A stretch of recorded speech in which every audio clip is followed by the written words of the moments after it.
So, chapter 29.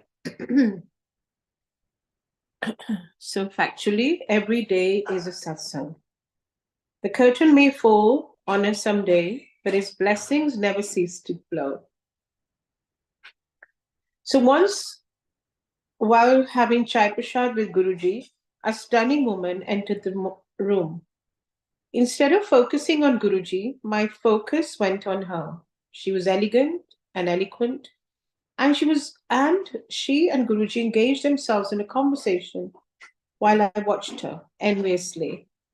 What an amazing glow this woman has, I thought. I wish I could have her glow, was my thought. After her last sip of chai prasad, she placed the empty glass before Guruji's charan. I was aghast, as now my thoughts of admiration quickly turned to asperity. How dare that she place the used glass before Guruji? How ignorant of her! How outrageous and obscene. She shouldn't have done this. So, how our thoughts changed minute to minute. Guruji, meanwhile, carried on speaking to her and then glanced at me and smiled tenderly. I smiled back at him. He smiled again and said, Anita, एनु समझा कि गुरु दे सामने जूठा नहीं रखते. I froze, as you can well imagine. And as if that was not enough of a shock to my system, he added, Anita, tenu glow chahiye hai. Tu Rab ka naam le, te glow hi glow hai. Anita, you want to glow? Chant the name of God and you will find your eternal glow. After the shock of realizing that he is omnipresent and omniscient, I smiled, touched his feet, and prayed to him to purify my thoughts and to teach me not to entertain negative thoughts towards people, places, or situations, to never judge, to accept all that is. I mean, we must accept people for who they are. And in a way, we must accept the situations as they are, not to be complacent. But in acceptance, there is peace. And when we are peaceful, we can pray better. Because even praying and chanting his name is not possible when when our system is shaken by our problems, because that also happens. And it's very hard to sit still and do the mantra jap or to listen to Gurbani undistractedly. Embarrassed, I got up after taking his consent and promised myself that I wouldn't be so shallow ever again. I didn't succeed. Each time I would come across a man or a woman with a glow, at the temple or otherwise, I would sit and stare. Shamelessly, secretly, I longed for a glow. And then I came across Aarti Malhotra in the Sangat, and my eyes again froze as my mind audibly and audaciously spoke, Guruji, what a beautiful woman with an amazing glow.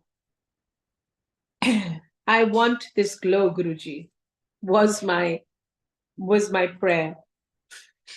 Here, Aarti shares her incredible faith and how it has transformed and added a glow to her life. Her glow really does come from her connectivity and complete positive surrender. So here we go. Quote unquote, Satsang by Aarti Malhotra. We were fortunate to have Guruji's darshan in 2006. I do believe it was a calling. We never knew that the diamond era of our lives was going to begin. A builder friend of ours, who was Guruji's devotee, was about to construct a shopping mall. We went to their place to wish them on Diwali and also took a shop in his upcoming mall. As my husband signed the check to give him the token money, my eyes froze on the beautiful photograph of Guruji. I inquired about the photograph. Sorry, 1 second.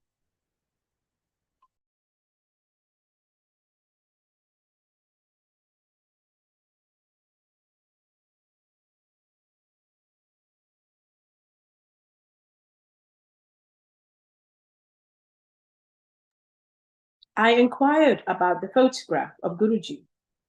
and my friend gave me a short introduction about the Lord of the universe. She herself was new in Guruji's beautiful world, and I was so spellbound by the divine photograph that the next day I accompanied her to Guruji's Empire Estate. I felt that same powerful energy was pulling me.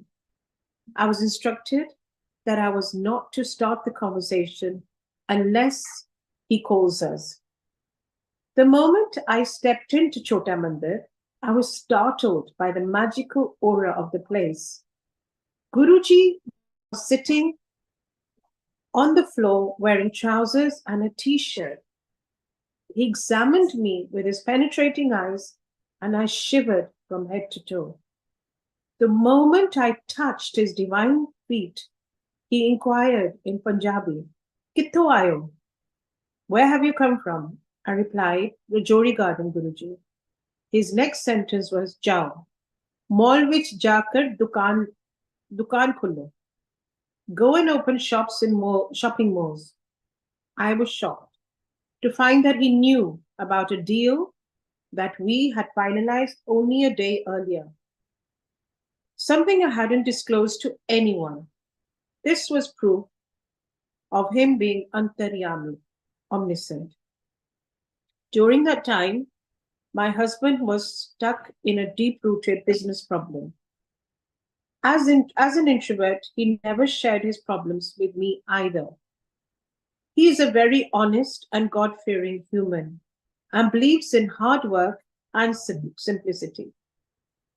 Unknowingly, he cleared some shipments which were stuck due to legal issues and which could lead to Director of Revenue Intelligence, DRI inquiries. He lost his peace of mind and was constantly haunted that he might land into some very grave situation. However, after his first glimpse of Guruji, he made a silent ardas. I am an innocent Guruji. Please save my reputation and my name.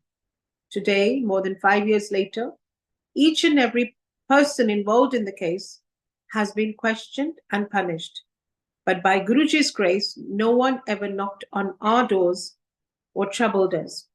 Guruji blessed my husband in the first meeting and told him, Ashkar.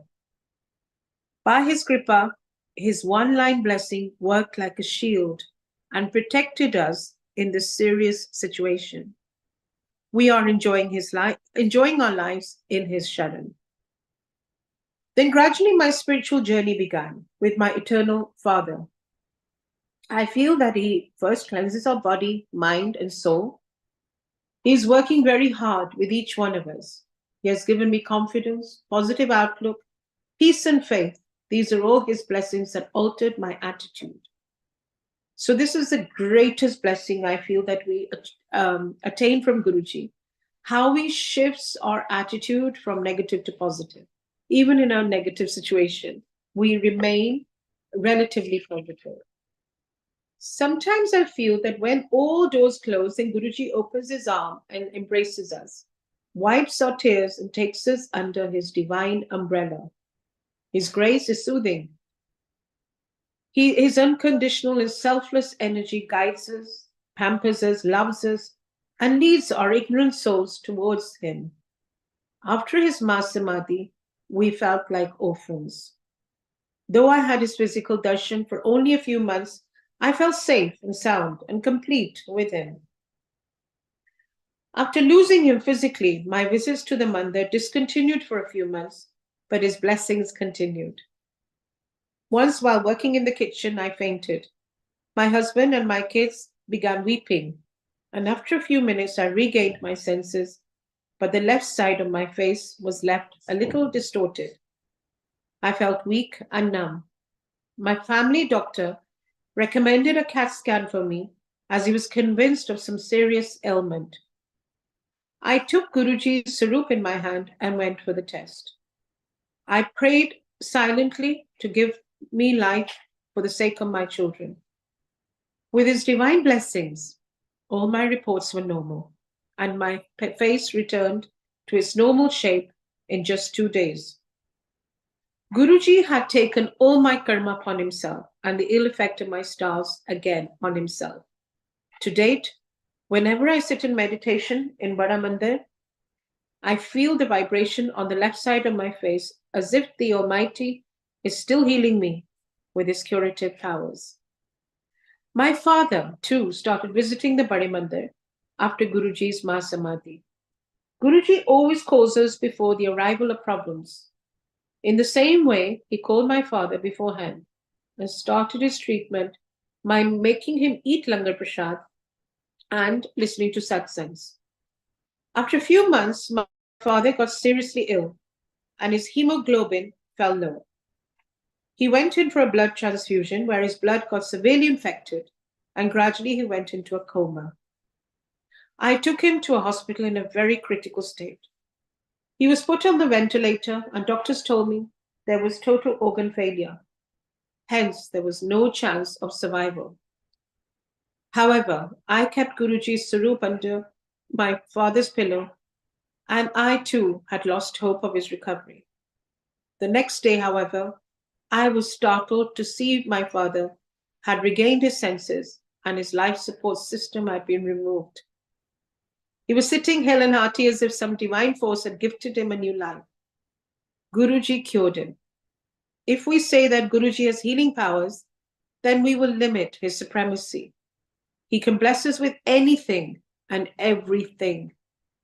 The unimaginable he makes imaginable. The impossible he makes possible.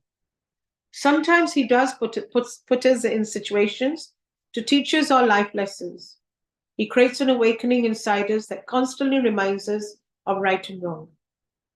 He created a heaven for us in the form of Bade Mandir. It has the blessing and magical aura of the Lord himself. To help us tide over difficult times, he gives us opportunities for seva. We cannot do enough for him, and we do nothing for him. We just cannot. We do seva just to shed our own egos and reduce our negative karma. He has mysterious ways of blessing us and transforming us into decent human beings. Like he used to say in his word, "Main inu banda banata." After a few visits of, them visiting him, he would say, "Main banda banata." Every moment in my life is a satsang. I have witnessed moments where he has sent the departed souls again to earth in the form of babies. I have had experiences where he himself came down to protect my husband and son from serious accidents. His divine energy cured my daughter from severe typhoid in just 2 days. I can go on endlessly, but I have no words and expressions to thank him. He has always blessed us in spite of our weaknesses and flaws. He has given me a deep understanding of life and God's wondrous ways. He showers kindness and love to each of his devotees. Never forget his presence in your lives. Jai Guruji. So there we are on chapter 30, and I think we'll read this, if that's okay. So from darkness to light, his doors are open, but it's entirely your decision to walk through them. So the choice of taking that first step towards his mandir or towards him is ours. The choice is ours. And then he takes over. So God has given us free will to make the right choices. Each moment of mine spent in New York, as I mentioned earlier, was a satsang. During my stay, I met staunch devotees who loved Guruji with purity and simplicity. I love what Albert Einstein says. There are only two ways to live your life.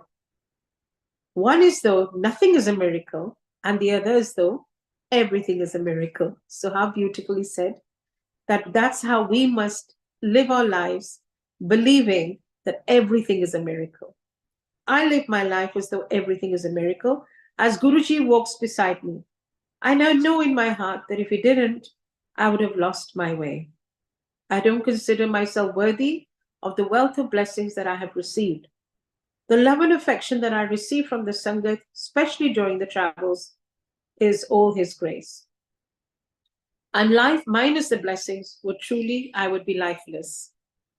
Jaspal uncle in New Jersey took me under his wing while I was there in New York. And every moment was a satsang. I met very interesting people who inspired my own faith and ignited the flame of sacred love. Jyotsna, known as Joy amongst her friends, runs her own business in Manhattan and she enjoys her success thanks to Guruji. She is able to savor the flavor of love, respect, and protection from Guruji, as his blessings are endless. Joy is an embodiment, was an embodiment of despair, dejection, and desolation, and depression. And Guruji came into her life and tore down those walls of destruction to rebuild her life anew, from rags to recklessness to material and spiritual riches. Quote unquote, Satsang by Jyotsna. I was born in Nepal in an eminent family and am married into royalty. However, after dissolving my marriage, I moved to Manhattan in 1988 with my two children. I was in dire straits as far as my monetary situation was concerned. I then took up a job in the garment industry. I was the first Asian woman ever in sales in Manhattan back then. I held a distinguished position and my career began to soar, as did my pride. I was featured in various fashion magazines, and before I knew it, success went to my head like it does. The champagne lifestyle, comprising fancy nightclubs, alcohol, and limousines, along with undesirable company, meant that I was drinking a heavy potion of poison every night that would inevitably destroy my mind, body, and soul. Being a charming and charismatic woman, I had flowers at my doorstep every morning. My whole existence was a sham, but it fulfilled me at the time. I was frequently showered with gifts and compliments that totally swayed me. All this glory that I had attained was in the 70s and the 80s. I had reached my peak, and after the zenith came the nadir. Neurological anxiety and fears, as well as serious phobias, began to develop. I began seeking help from pundits and gurus who took unquantifiable amounts of money from me. My condition worsened as my pocket was becoming empty from seeking guidance from money making pundits. 5 years ago, in June on my birthday, I was in deep depression. I asked one of my nursing friends to prepare a lethal injection for me, as I needed to end it all. I had attempted suicide several times. I had bought myself a one-way ticket to the Niagara Falls. Once I even bought rat poisons. On another occasion, I was planning to take an overdose. On this particular night on my birthday, I dressed up for my departure. I planned to go to the party that my friends had organized for me, and subsequently, I was planning to give up my life. Before entering the party, I sat alone outside in the neighborhood and gazed up at the sky. I challenged God to save me from my imminent suicide, if He was at all there. I felt that no one, not even He, would come to my rescue, but how wrong I was. Suddenly, the trees that stood before me disappeared, and instead there was a clear lush lawn ahead. A man in a white robe and white gown approached me. I ran towards him in haste and held my hand. I urged him to help me. I asked him to find me an apartment, a shelter for me and my children. I looked at him, and suddenly there was Chopra uncle standing there urging me to come to his place for a satsang on the Saturday. I was baffled, as I had no idea what he was talking about. The meadows turned back to normal, and I left alone that night. There was no one around, but I was no longer anxious. On the contrary, that experience filled me with hope and peace. I was suddenly no longer suicidal. As I became connected to the divine, it was Guruji's calling through Uncle. My journey began with Guruji, and all my fears began to slowly dissipate. I attended satsangs at Chopra Uncle's place regularly. And at that juncture of my life, I was bankrupt and homeless. I lived off the food that the Sangat gave me. Never before had I been in such a dire situation with no food and shelter. But by now I knew that with Guruji, a new world awaited me. My daughter was married to a Muslim and had many issues. But after connecting to Guruji, many got resolved. She was told that she couldn't conceive, but now she has two beautiful children by his grace. My fear of an abusive son knew no bounds, as he had been on heavy doses of drugs for many years. But one day, his violence stopped. He got minimal prison sentence for drugs, and after he was released, he gave them up and began to reform himself. I knew this was Guruji. During that phase, I was struck with stage 4 cancer that was actually inoperable. I wore Guruji's locket as I underwent chemo, followed by radiation, while Guruji carried on injecting a heavy dose of faith in me. Guruji blessed me after the biopsy. They removed my kidney, but no cancer was found. I told the doctors that Guruji had blessed me, and they smiled in agreement. As for my son, he's now studying for emergency Medicare. Guruji has blessed me with a job, a girlfriend, blessed him with a job, a girlfriend, and respect, as well as steady and stable life, free from substance abuse. Such is our Guruji. I also began to see things that the Sangat could not. But then I realized that the blessings that Guruji grants each one of us is often exclusive to us. I began to clean up my life, and my craving for alcohol and intoxicants abated. I had life-altering experiences with Guruji. I felt that I had been given a second chance, and this time I would reach my fullest potential as a capable and caring individual. After gaining a wealth of experiences in the garment business, I sought Guruji's blessings to start my own business. Today, I do run my own. I supply to all the eminent fashion houses in and around New York, across the US, India, China, Spain, Jordan, Canada, and many more countries. In fact, I'm expanding by the day, and Guruji's blessings are evident because it is not possible to achieve the size and scale of this business without his grace. Seek him and you shall find him. He is all-compassing light. So no matter which part of the world you remember him, you will get connected. Be open to receiving. It's your desire to connect that matters, be it New York, New Delhi, Kuwait, or wherever. Guruji is omnipresent, and he takes us into his fold once we bow to him and seek his light. Before my clients arrive at my office door, they greet Guruji with reverence at the entrance, as he sits there during my office hours. I have recently taken permission from Guruji to convert my home into Guruji's temple.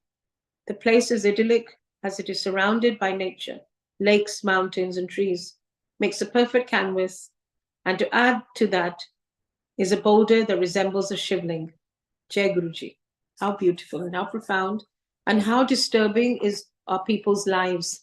So that's why Guruji used to say, satsang sunya karo, because by listening to other people's satsangs, you realize through their struggles that Guruji will and does alleviate our struggles, which are nothing compared to other people's struggles at times. So last but not the least, let's read 31. I am really on a roll today. If that's okay, please give a heads up. And I hope you're not getting distracted, everyone. So chapter 31, the Guru-disciple equation. I thought I heard the voice of God and climbed the highest steeple, but God declared, go down again. I dwell among the people. Wow. It is neither incidental nor coincidental when people cross our paths in Guruji's Sangat. It is his will. We are either here to teach them or to learn from them. We're all mentoring each other in our own capacity to strengthen and support each other's call of faith. Guruji taught me to go the extra mile for each other with good sense and wisdom out of sheer love for our Guruji Maharaj. Study and steady is the support we get from the Sangat. And there is a strong sense of fraternity and brotherhood amongst each one of us, which is so true. I met Mr. R.P. Sharma on Facebook. I'd seen him from a distance, and it was probably a blur in the sea of faces. for him that he encountered every day in the Sangha. I was writing my first book, turning the page. I needed an opinion on its relevance. His aura and personality shone through, even though through a computer, and Guruji's blessings on him are evident. Here he shares his blessed journey. Quote unquote, Satsang by Mr. R.P. Sharma. The most beautiful experience of my life has been coming in contact with Guruji. A relationship where everything is expressed without even a word being spoken, where everything that is in the interest of the disciple is granted without ever being asked. So true. All follies of the disciple are forgiven unconditionally, for Guruji's love is greater than any other love we have ever known. It is greater than even the love of a mother for the child, as Guruji never ever abandons a disciple. However, howsoever bad the disciple may be, in fact, the weakest disciple gets the maximum attention from Guruji, as he needs it more than others. Once a disciple like me walked up to Guruji and asked if he could be forgiven. Our compassionate Guruji replied, "Do you think I have an option? I am the only savior and true well-wisher of the disciple, who really knows what is good or bad for the disciple. Guruji's only concern for each one of us is to uplift us spiritually. He may show this in many ways without the disciple ever knowing it. So even Guruji used to say, "Ki main gupt blessings bhi dena." But it is up to our awareness to recognize it. Our disciple is never alone, for he is never out of the graceful gaze of his Guruji. Guruji always knows our deeds, words, and thoughts. Like a concerned mother, Guruji watches over the karma of his disciple, slowly but surely inspiring him towards the best and dissuading him from the bad while preserving his free will. It is only the spiritual growth that is the focus of our Guruji. Though the disciple may at times be worried about his worldly concerns than the spiritual ones, as a matter of fact, most of the disciples in the nascent stage of their evolvement would get attracted to Guruji only for the fulfillment of their worldly materialistic concerns. Like Guruji used to say, "Chamatkar nu namaskar hunda. Main jadon chamatkar karna, tad log mere nu mande ne." Guruji himself is free from delusions or worldly desires, and it is not possible that he would ever like his disciples to remain caged in that delusion. Initially, a less evolved disciple is more likely to measure the grace of Guruji by the yardstick of how many of his or her desires were fulfilled by Guruji. Eventually, when he progresses on the spiritual path and evolves with the grace of Guruji, his desires start diminishing. And the measure of Guruji's grace then changes to how little he desires with him. So how beautiful. When our desires start diminishing, that's when we realize that Guruji's grace is upon us, because we start feeling content. All worldly desires arise out of some attachment or the other. And the attachment are the results of karmic bondages created due to the karma of past lives, resulting in latent tendencies the soul carries in it, also called samskaras. Our karma of the present life is governed by these tendencies. Guruji's task is to ensure freedom from this bondage. This is a slow but sure process. The Trinity of Guruji's grace acts as a creator of a new being in the disciple, the destroyer of old self, and also the preserver of the newly created one. In this sense, Guruji is all one, Brahma, Vishnu, and Mahesh. No progress on the spiritual path is ever possible without Guru's grace. It is a path of grace and not of effort.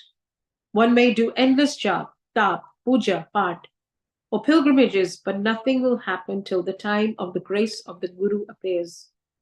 The only precondition of Guruji's grace is endless and unquestionable devotion, along with positive surrender. In today's very difficult world, we are taught and trained to doubt and question everything on the testimony of reason and intellect. Faith itself is a rare trait, and with most of us, it is not as strong as it should be. Again, it is the grace of our Guruji who grants, protects, and develops that faith. Sometimes, in order to destroy the barriers of intellect and pave the way for the growth of faith, Guruji may perform certain so called miracles. The objective of such miracles is only to create faith in the disciple. For a beginner on the spiritual path, it is the torch of faith which lights up the path till the time the disciple is blessed to have spiritual experiences of his own. The ways in which Guruji acts in the lives of disciples are very subtle. Making too explicit a presence can often create its own problem in the spiritual growth of the disciple, from inflating disciple's ego to making him too complacent. The disciple isn't, disciples in an exalted state of spiritual growth are only blessed with his explicit presence in the form of physical darshan, even after the Mahasamadhi of our Guruji. The presence of Guruji, though, remains in every disciple's life. As the devotion to Guruji increases, so does his grace. And with that, there is a gradual but diminishing sense of worldly attachments. Like Guruji used to say, अगर तुसी 10% बस 10% आप surrender करते हो तो 10% blessings मिलती है, 90% करते हो तो 90% मिलती है. So the mathematics is very precise, and it is really up to our own free will how much we want to give in the realm of faith. There are many spiritual yogis, saints, or other gurus who live far away from ordinary householders like us, and very few blessed and exalted people can be accepted as their disciples. Guruji is an exceptional yogi who came and stayed amongst ordinary mortals like us, and till date continues to enlighten us on the path of spirituality. Guruji's regime is totally unconventional. People from all walks of life are welcome. The rich, the poor, the known, unknown, children, elderly, people from all religions, castes, sects, and communities. There are no sermons, no preaching, and no taboos. There is no formal process of diksha, initiation, though I believe Guruji took his own time in accepting people as disciples. He used to say, admission ho gaya. Once you get into Guruji's fold, he's with you 24 hours a day. This is not an exaggeration, but a statement of fact, experienced by everyone who is connected to Guruji. All our thoughts are heard and answered by Guruji day in and day out. One of the ways in which Guruji makes his presence felt is his fragrance. After the Mahasamadhi, Guruji's fragrance has become the lifeline of many devotees like myself. It is not only the sure sign of his presence in an astral form, but also a token of his blessings and a medium of expression. An invisible bond which keeps the breaths inseparably tied up with the Holy Master all the time.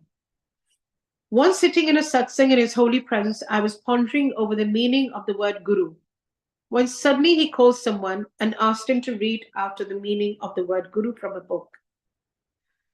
And then he looked at me asking if the same was clear to me. Not a word spoken, and yet my doubts were cleared. I don't recall Guruji ever preaching or giving sermons, and yet all my doubts were invariably cleared each time. I once asked Guruji why he didn't preach like other saints. He said they are just preachers, and I don't preach because I do the practical, which is so true. कहंदे मैं practical दिखा रहा कि रब है. Practical ਤੁਹਾਡਾ cancer ठीक कर रहे हैं, डिप्रेशन ठीक कर रहे हैं, डिवोर्स रिजॉल्व कर रहे हैं. Because practical में आप ज्यादा रब को थैंक करोगे और याद करोगे. Sermons we forget, पर हमारा जो blessings हमारी लाइफ में आती है वो हम कभी नहीं भूलते. So Guruji is invariably with his disciples, watching over their karma all the time. I remember once I had a chance to visit an astrologer who, after drawing my horoscope, said, "You have the special blessings of your Guru." I said, "I have a Guru, and sure he blesses me, but I don't think I have a special blessing as you are saying." I said so because in those days, Guruji would call some Sangat and offer them charan, seva, and I was not fortunate enough to have been offered that honor. I assumed it was only meant for those who were specially blessed. And yet, the next day I came to satsang Guruji called me out of the Sangha and offered Charan Seva. Are you specially blessed now? He asked. On another occasion, Guruji once asked me to have halwa prasad, and I had it with 4 people, as was the practice. After we had eaten our prasad, I saw someone carrying a bowl of prasad for Guruji, and I thought that we did not get the prasad in the real sense, as the prasad is what is left after Guruji has eaten. But in this case, we had eaten before Guruji, so we did not get the prasad. Suddenly, Guruji called me and offered me prasad out of his bowl. And I said, this is exactly what I wanted. And Guruji smiled and said, I know what you want all the time. So this is a message for all of us, that he knows what each one of us wants all the time. There are no exceptions. As a compassionate, concerned Guru keeps a track of his disciples' activities.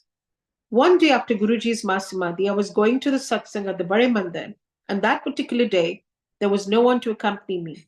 My elder daughter had an exam, and my wife had to stay back. My younger daughter, who was just 12 years old then, agreed to accompany me.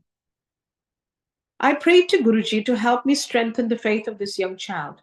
Then I asked, do you want to see a miracle? She said, yes. I prayed to Guruji loudly that I want to have halwa prasad today in the langar. During langar, my daughter was very curious as she saw only 2 laddus being served in the langar prasad, and there was no halwa. She pointed it out to me, and I said, just wait, let the plate come. When our plate came, it had halwa and no laddus. And no other plate that day had any halwa. Nor was halwa prasad even served. Guruji surely created it to strengthen the faith of my daughter. So self-service, a state of perpetual forgiveness. Oh, sorry, selfless service, not self-service. Selfless service is a state of perpetual forgiveness and love for all, are the sure antidote for the malaise of the ego. All disciples are equal, and no one is similar or greater than the other. It is a myth to think that some disciples who had the privilege to being in close proximity to Guruji during his physical lifetime are closer to him than others. This is sheer nonsense. The very practice of serving langar prasad to 4 people in one plate is meant to signify this message of equality of all Sangat members and to promote mutual love and respect. The langar and chai prasad served in Guruji's satsang is no ordinary food. It is divine prasad that cures a number of physical and spiritual limitations in the lives of the devotees. There are many cases of incurable diseases of Sangat members that have been cured by simply having chai prasad and samosa prasad. Sharing the experience of Guruji's grace with other Sangat members blesses both the narrator as well as the listener. As Guruji said, कि सुनन वाला सुनान वाला दोनों तरफ मेरी लहरें चल दिया ने ऐस करके सुनाओ और सुनो भी. Guruji's photographs are not just pictorial representations, but more, they are kept with deep reverence as they also heal. The Shabad Gurbani played at Guruji's temple is selected by Guruji himself, and most of the time, each member of the Sangat gets clarifications and their doubts are completely dissolved. Once you're connected with Guruji, a hotline is established instantly between you and him. So there are no mediators. He clears all our doubts. The problem with most disciples in their inability to see beyond their physical existence. The problem with most disciples is their inability to see beyond Guruji's physical existence. They remain too attached to their physical world and the need of their physical existence. Guruji focuses on the spiritual needs. However, if the physical need of the disciple were likely to impede his spiritual life, then Guruji would definitely intercede with his grace. So one may pray for one's physical needs to Guruji, but leave him to decide whether it needs to be fulfilled or not. Guruji definitely ensures a conducive physical environment to pave the way for the spiritual growth for his disciple by ensuring proper health. पहले health देना, फिर मैं finances देना, फिर मैं family circumstances ठीक करना. He would keep ensuring this till the time the disciple is so spiritually advanced that these things do not have an impact upon him anymore. One must therefore become gradually more concerned with one's spiritual needs than the physical ones. Every time I do a good karma in my life, it gets immediate appreciation from Guruji in the form of a whiff of his fragrance. At times when my physical karma is not in sync with my spiritual, again the message is conveyed by blocking the fragrance till such time I'm able to regret and cleanse myself in some way or the other. I remember one day when I was in a foul mood and I took all negative decisions, which could have been avoided with greater restraint and patience. But nevertheless, it was a terrible day. I felt dejected, but soon realized my mistakes. And the next day, I corrected each one of them. There was a lot of fragrance that day, and Guruji smiled at me approvingly. Not even a single word was spoken, yet my karmic graph was corrected yet again. Once we are connected to Guruji, everyone, including your family, your friends, your relatives, servants, pets, everyone gets into the fold of His grace. All of them constitute your environment, which affects your physical and spiritual life. Guruji ensures that the environment is conducive to your spiritual development. This is so true. One day I said to Guruji, Guruji, mere ghar kab aoge? Kehinde main aavanga jad kalesh khatam hoega. So when there is peace in our homes, that is when He enters. So these are testing situations in a disciple's life. The higher the evolution, the more difficult the test. These situations may take various forms, like your health, the health of near ones, financial issues, family issues, etc.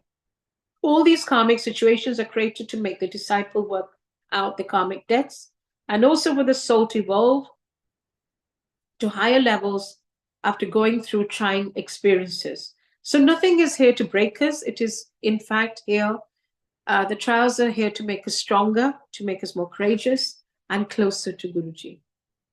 Guruji always gives more importance to the karmic graph of the disciple than to the ritualistic conformance of any puja, jap, or part. It is, however, not to say that such ritualistic regimes are of no use.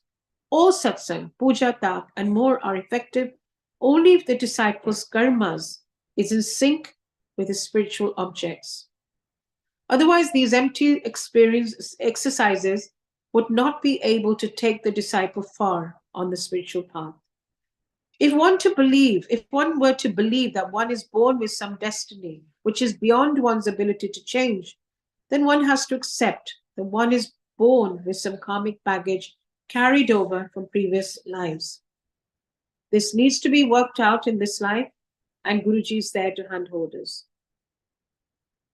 The problem in working out the cobweb of these past life baggage is that in the process, we invariably tend to create more baggage, which is so true. This becomes a vicious cycle. But, that's why Guruji used to say, Manno Mango Ne, because we already have a baggage from our past life. The bad phases of life, like financial strains, illnesses, separation, are the working out of bad karma. So they must be gone through gracefully and graciously instead of reacting. We must respond to every situation rather than react. Because if we react, we're creating more karma. If we respond, then we've learned the lesson and we move on. One should always go through the bad phase in life with a sense of equanimity and relief, as one does get rid of karmic burdens and emerges a better soul passing through them. Also, the good phases in life must be tread through carefully, lest one unfairly tramples over many a not so fortunate soul, thus creating future cobwebs of difficult and unpleasant karma. So here we are concluding chapter 31, Jai Guruji, and it's amazing how quickly now is making us read it and listen to it. But yeah, my most important lesson here, which I learned in life itself, and which I'm sure most of you are learning, is that we will go through difficulties. Like it is said, that pain is inevitable in life, but suffering is optional. So, why is it optional? Because when our mindset and our attitude towards our issues that we're going through changes, which means if there is a storm in my life, if I remain calm, then calmly Guruji will enable me to go through that storm. But if I react, I pout, shout, and I react to the storm, then I'm creating more karma. So it's important to recognize that Guruji handholds us through that, uh, through the storm, and we must go through it calmly with gratitude. It could have been worse, and Guruji is handholding us, and he's seeing us through. So Jai Guruji, thank you for enabling me to read. See you tomorrow. Jai Guruji.